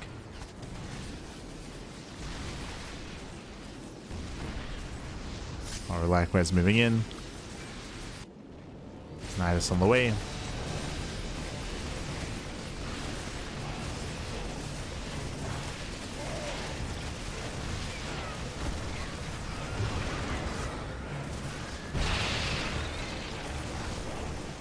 And this time Maru's looking secure. He's ready for a backstab. Serral just cannot engage. The base goes down. A better trade here for Maru.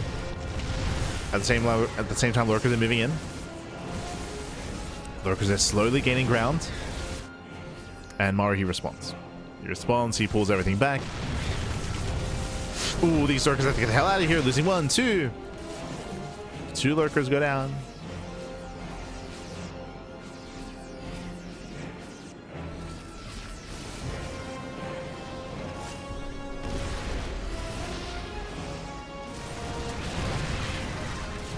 And Serral's going to commit. Yeah, he's going to commit here. The ghosts are out of position. Tank's going to be going down. Better engage here from Serral. And catching Maru mid-rotation. Oh, going for the Marine. Oh, no! Yeah, massive connections. Marines there caught out. And Maru, again, caught completely with his pants down here. He was caught mid-rotation. Losing, what was that, 5? Losing 7. 7 tanks. 7 tanks go down. Now, Maru didn't lose any ghosts. He lost 1. So he at least kept his ghosts alive, but losing all those tanks was brutal. And now suddenly there's an opening, right? Suddenly there's an opening. It does mean that bottom right is more accessible. Serral does have momentum. He's getting 1-1 upgrades at the same time. Ultra Caverns on the way. Serral has to rebuild.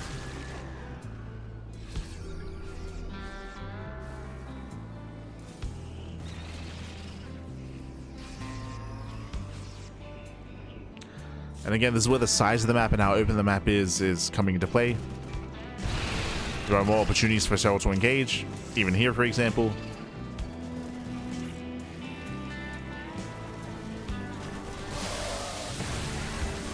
Yeah, speaking of, he just goes for it. Yeah, he just goes for the dive. Again, this area is just so wide open. Maru gets caught out, bleeding out all of his bio. Ghosts do get away, but there's still just so much Ling Bane left over. Oh my god. As Serral plays it safe, lurkers on the right hand side, going for the planetary. He's going for the planetary. And without repairs, okay, there's repair going on. Oh, Fungal doesn't quite land. Tanks are moving in position, so he gets bullied, he gets pushed back, and Maru holds. So a nice hold here by Maru. He pulls back to a siege line. Maru can hold.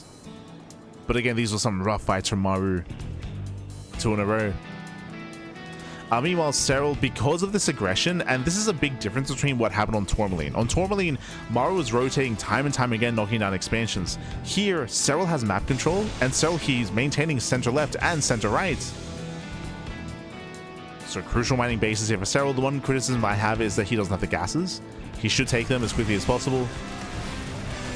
Once again, catching at a couple of stray tanks.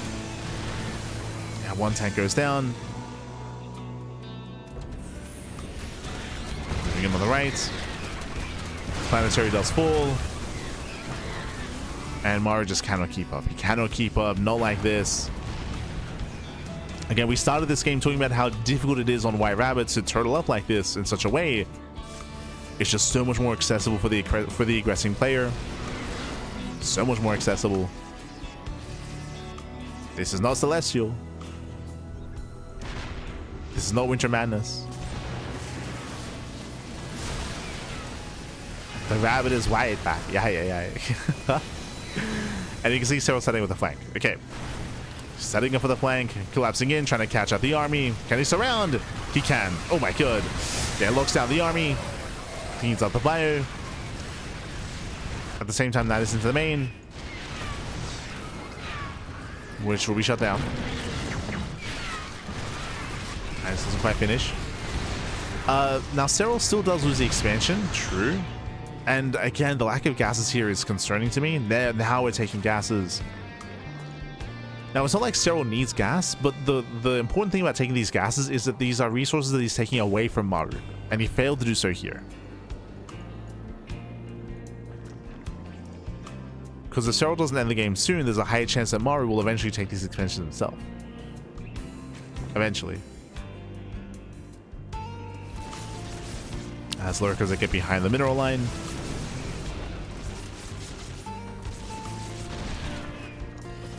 Maru does deny the center left base. At the same time, Serral, he repositions here towards the south side. And what is it to defend? We got 4 straight tanks. Like, they're on their own. Tanks are on their own. Maru's out of position. He does miss the rotation, and Maru should lose his expansion. Yeah, that's going to be 2 tanks going down, losing 3, losing all 4. All 4 tank kills, 18 SCVs.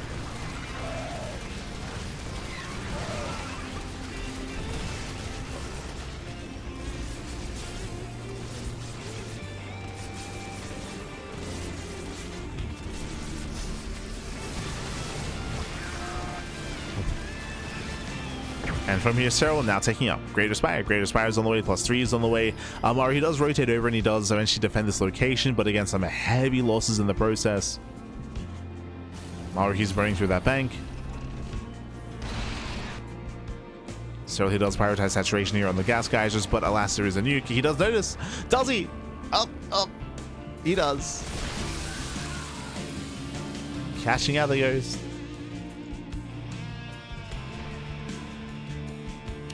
Once again, Maru, he's over on the left-hand side. So there are some vulnerabilities here. Maru, he's racing over. I would say that not knocking down these rocks is hurting Maru more than anything. Like, these rotations are so late. And once again, the CC goes down. Once again, Maru out of position.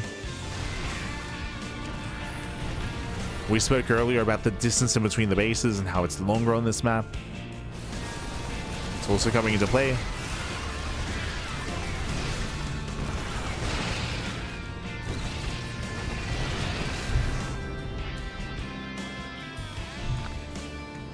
And Serral just has to keep rotating. Bold move out of Maru, Jesus.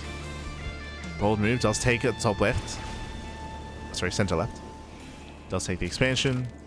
Serral's not fully aware. Mass Mana Mule here, or Mass Mule Hammer on the base. And Maru, yeah, he's heading on over. He's rotating towards the left-hand side, which means once again this expansion's exposed. Not just the base, but also the tanks. Tanks are on their own. A big misread out of Maru. He's now racing back over.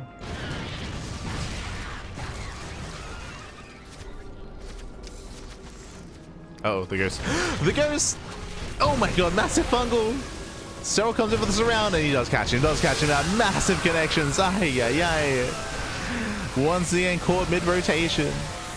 Maru losing everything, all the ghosts, all the tanks, and now Serral can rotate. Now we can rotate over, now we can knock down this expansion. They can head on over. Oh, the mule hammer back. As Maru actually does maintain the expansion. Okay. Does actually hold on to the base. Serral making his way over. Now these tanks are naked.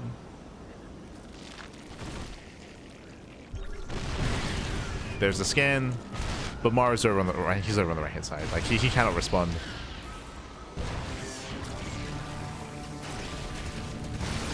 Oh my god, massive mine shots. Massive mine shots, but the base goes down. Planetary as well. All these fresh mules, they're gonna fall. The fresh mules back.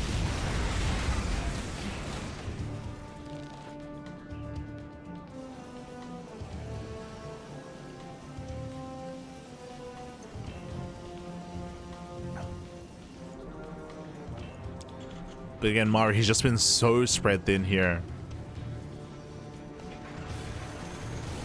And has been abused for it. So rotating back around. Now his target should be this expansion. So he's rotating over. And does Maru read this? He's staying in the center. Yeah, he's staying in the center of the map. Once again, as we mentioned, these rocks are still kind of hindering his movement in between the bases.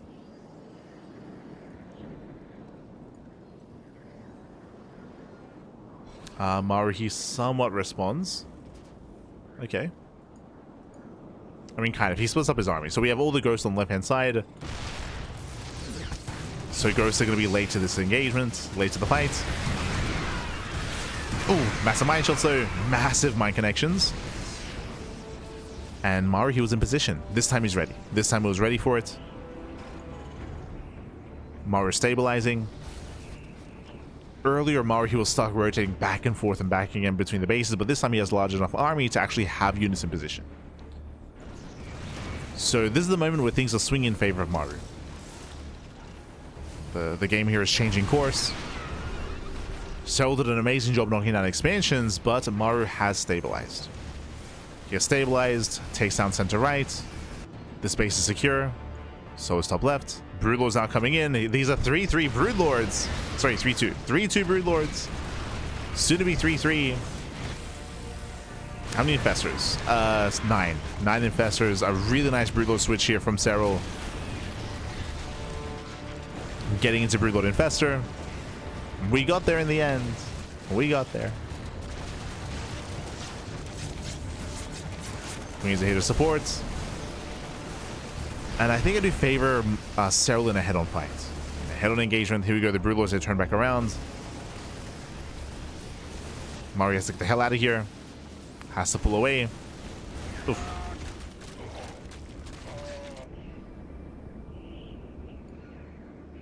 Has to pull back. Ooh, Maru did take down center right though. Both players are starving. Both players have limited economies. Serral has a lot of minerals, but he does not have a lot of gas. Right, the gas income here is not what it needs to be for Serral. Speaking of, gas guys are going down. Oh! Go safe on this game. 1, 2, 3, 4. Oh my god, so many Broodlords get sniped. Yeah, mass EMP as well. As Serral, he was inattentive. If they were too far back. And Maru, he trades. Just mass snipes on the Broodlords. Serral is struggling. He's trying to rebuild his Broodlord count. Getting up to 6 Broodlords, that's not much.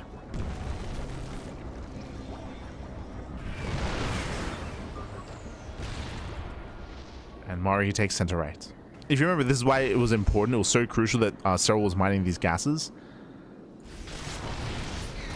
To take resources away from the Terran. Because there's a very high chance that Maru would eventually take this expansion himself. And he does. Does take it. Focus coming in. Grays in the army. There's still only 6 Broodlords though. The DPS apple just isn't there. Going for the nuke, zoning back the army. Serral risky maneuver here. Wait, does he not notice? Okay, he does. Pulls away. Queens get caught. Maru's pushing in, and Serral, he's broke. Serral, he's broke. He cannot max out. Oh, snipes are brutal. Punishing the Brood Lords. And Maru's doing it. He breaks the expansion. That's all that matters. Maru, he denies center left. He takes his own. Yep, GG gets called. Serral, he's run out of money. And Maru takes a further lead in the series, 3-1. GG. Whew. GG, well played. Maru, he extends his lead here. Again, winding it back, I would say that Serral had a much stronger mid to late game, knocking down expansions after expansion, but we did emphasize everything changed when Maru stabilized, when he was able to build up his siege lines both on the southern and northern bases. That's when we had to make that switch into Broodlords, and we did see that switch. Serral, he switched into Mass Broodlord, but there was a bit of inattentiveness, and he lost, what was it, 5-6 Broodlords on the left hand side. It was a big blow to his Broodlord account when he was inattentive. His Overseers were too far back, his Infestors were too far back, he overextended, and he lost so many Broodlords to the Ghosts. That was the moments that Maru took momentum away from Serral even further. The Broodlord switch in the end was shut down. And with that, we're getting into game number 5 here. Maru needs one more game to claim the series. Serral, he's up against the wall, and we're now going to be entering a smaller map in the map pool. We're going to be loading into Ruby Rock. Interesting. So we're going from some of the larger maps into the smaller maps. Aggression here is favored. There's a higher chance we see roaches out of Serral. Much higher chance. Well, let's go. Spawning in the bottom right hand corner of Ruby Rock, we have the Finnish Zerg player. We have the blue Zerg. The blue Zerg player himself, representing Basilisk, down in the series and one lot away from being knocked out. And for the series ending, for the tournament ending, it is Serral. And spawning in the top left hand corner, we have his opponents. We have the South Korean Terran player. We have the red Terran representing Team Vitality, going for the proxy Turax. It is Maru. Now I misspoke. It's 1. It's 2, it's 3. 3 SCVs, proxy 3 racks out of Maru. Ay. Hyper aggressive, hyper committed. This is dangerous here, and we'll see how Serral does open up and how he reacts, how he responds. Now, a couple of things here. Serral, he won't scout this. He won't scout the Raxes, but he will have this Overlord at the natural base. So the Overlord will scout the SCVs and will scout the bunkers. Now, as a reminder, this is going to be a Marine bunker rush here by Maru. Ideally, Maru wants to hide an SCV. He wants to hide one of these SCVs and make it look like he's going for a proxy 2 racks. Because the Overlord won't see the proxy itself, Serral has limited information as to confirming whether it's 2 or 3 Raxes, and each one has a different response, right? Against a proxy 2 Rax, you can react a little bit harder and pull the boys and fight for your natural. Against a 3 Rax, you have to be more careful because there's going to be a higher Marine count to punish the boys being pulled. So if you pull the boys against proxy 3 Rax, there's a higher chance you get punished, you get shot down for it, and the bunker finishes and everything snowballs out of control. So this can kill. This can just straight up kill. We'll see. We'll see how Serral reacts. As Maru here does move in, as you can see, he reveals 2 SCVs. Again, he's trying to make it look like a proxy 2 racks. He reveals 2 SCVs. That should prompt Serral to pull the boys. Yep, there we go. The boys are being pulled to deny these bunkers and to chase the Marines. Now, Maru, he wants Serral to chase the Marine. He wants him to chase. 3rd SCV is revealed. We have more Marines on the way. And Serral, he has to micro back. He has to make sure he doesn't lose too many drones. There we go. 1 drone going down, losing 1, losing 2, losing 3, 4 drones. It's getting out of hand. It's getting out of hand here, and he gets punished. 6 drones going down, losing almost up to 7. That's a lot of economic damage. The bunker is almost done. 2 SCVs still survive. And it's forced to cancel. Whew, it's forced to cancel. The Queen is about to pop, and with the Queen arriving, Serral should hold. Serral, he should be able to hold on, but there's still 2 SCVs with the army. There's still more rallying in. There we go. 2nd Queen does arrive. And Serral should be okay. He should be okay here. Did lose a lot of workers pulling the boys into the bio army. And behind this, Maru, he either floats back home or he starts some tech labs. Like, you can see the Overlord checking. Serral, we could see Maru pull the boys again. Yeah, he does. He does pull the... The Overlord, no! Okay, he sees. He barely does see this. I don't know if you noticed, but Maru, he waited for the Overlord to pull away. But the boys are being pulled. Maru's completely all in. And Serral, he has no spine crawler. He has no safety spine crawler. But he is massing up his own Zerglings. It's going to be a very close hold here for Serral. It's going to be very close, very clutch. And thankfully he's not droning, right? Because he saw the boys being pulled, he's not droning. Otherwise, that could be game.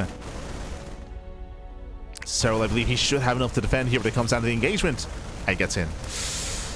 Yeah, he's trying to reduce that surface area. Rotates back around. A nice movement here by Maru. Free damage with the Marines. The Lings are going down. They now try to engage, but once again, nice kiting. Yeah, Marines, they kite away. Lings are falling. And Maru's done it. Maru, he has broken. Serral breaks all the Zerglings. Yes, on top of the Queens. And with that, there's nothing left. Serral has been broken. Hands off the keyboard. GG, well played. And Maru, he will claim the series 4-1, becoming our LiuLi Cup 2025 Grand Finals champion. GG. GG, well played. Again, Maru, he had a very strong start here to the 3 racks. He killed 6 drones in the lead up to it. In the end, Serral did barely see the boys being pulled. He barely saw it, but again, he had sustained a lot of losses and he could not engage. Very careful play there by Maru, pushing in, started stepping back, picking off all the Zerglings. And again, there were no safety spine crawlers. There was no third queen. There was no backbone to the army here for Serral. GG. GG, well played. With that, Maru, he will claim the series and he will shut Serral down, becoming our champion. Congratulations. Congratulations here to Maru. And a lot of diversity as well. I say diversity, really just 2 of the extremes. We either saw all in, like we just saw now, going for the proxy, or hyper defensive turtle play out of Maru. And that's where he's at his best, right? That's where he's at his best. Those are the 2 extremes of Maru, is either turtling up very hard or cheesing the hell out of you. There's very little in between there for Maru, and he was able to excel and come out on top. I will say that it was very, very close, especially on, I'm still thinking about White Rabbits. Like, White Rabbit was still very, very close. Serral was doing a great job when it came to engaging and rotating and dying bases, until he got caught out, right? Until the Broodlords got caught. Like, that was the moments that that Maru was able to claim that series and to win that game. Maru, he was able to bob off, and GG. GG, well played. Congratulations. I want to say this is the first time that Maru has beaten Serral in years, right? Like, or ever. I know that the record is heavily in favor of Serral. Like, Serral has been the dominant player for a long time. So I just want to double check that. Let's have a look. When was the last time? I'm gonna hazard a guess and say last time Maru beat Serral was like 2021. Would it have been that long ago? Let's see.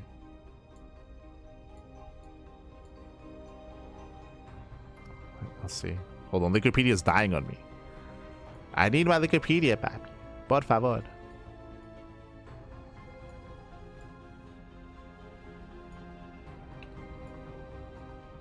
Yeah, Wikipedia's, it's not responding, unfortunately. But we can catch up on the bracket. We can catch up on the bracket regardless. You can see what's been going on, what's been happening. As you can see here, Maru had a strong showing. I would say that the biggest threat for Maru in this bracket was Clem, of course. Clem, I'm still thinking about that series. If you missed it earlier in the playoffs, Clem versus Maru, that could have gone either way, to be honest. Like, that could have been 3-2 in favor of Clem or 3-2 in favor of Maru. That was a very close, a very clutch series in the quarterfinals. Could have gone either way, and Maru did barely win that game, barely did win that series. And then we had a stronger showing here against Raynor, 3-0. The score does not really encapsulate how that series played out. Raynor, he was hyper aggressive and he was doing well for himself. He was ahead in almost every game against Maru. But what Raynor didn't do was embrace the later game. As in, Raynor, he would often stick and be stuck and stay with a more mid-tier composition, knocking down bases, but the moment that Maru started stabilizing, Raynor would still commit. He would still commit, he would not switch into Broodlords, he would not switch into a greater army, and in the end it killed Raynor, right? Like, Raynor, he had to slow things down, he wasn't quite able to. Serral, he was more willing to switch up into something like Broodlords at one time, but it only happened once, only in White Rabbit, and even then, got caught out. GG. GG, well played. Hold on, just checking the head-to-head here. Maru versus Serral. Alright. When was the last time Maru beat Serral? Let's have a look. So I beat him in LiuLi. Let's see here. The last time was, my assumption was like 2021. Fun fact. Yeah, kind of 2021.